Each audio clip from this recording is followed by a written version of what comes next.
How you doing, guys? EK Trader here. I just wanted to put together this quick little video, kind of demonstrating a little bit about the proper way to trade a breakout. So anyway, let me go ahead and get right into it. As you can see here, the market goes down, down, down, test this particular level of support.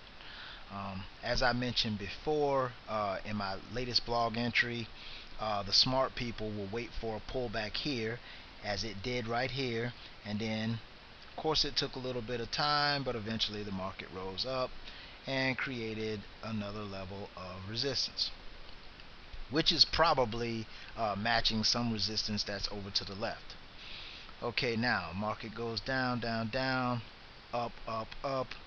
Now all of a sudden there is a spike up right here at this particular level of resistance, same level that's here.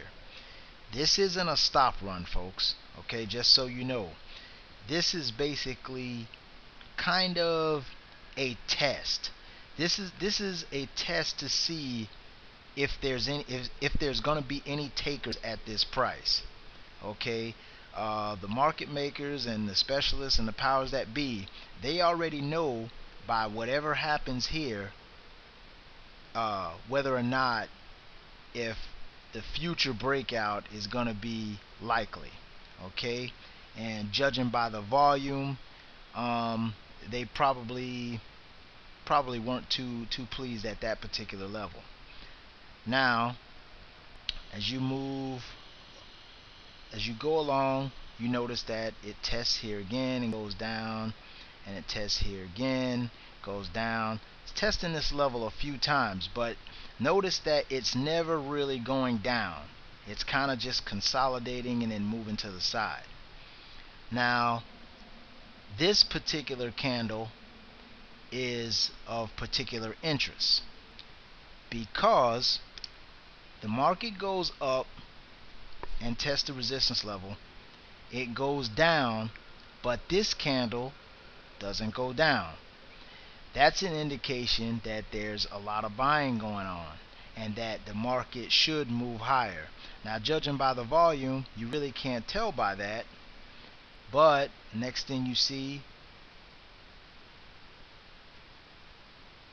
is, let me try to get it here, is this. Now, the key to this is waiting for the candle to close. Once the candle closes, it's okay to try to take a pullback right back to this level and take a ride up. And this is actually really just a temporary short-term pullback. But the pullback that you really want to wait on is the one that happens when all the fake participants exit the game, which is here.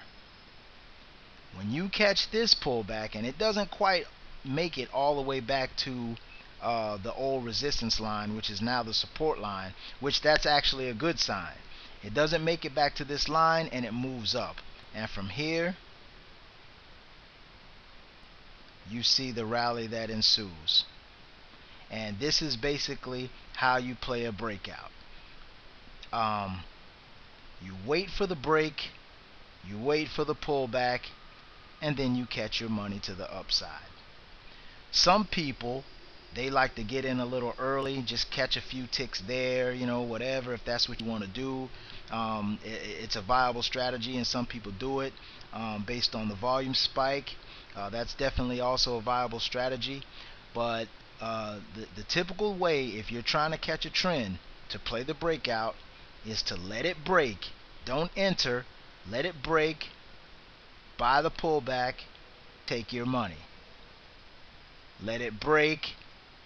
Buy the pullback. Take your money. EK Trader, Informed Trades Pro. Thanks for watching.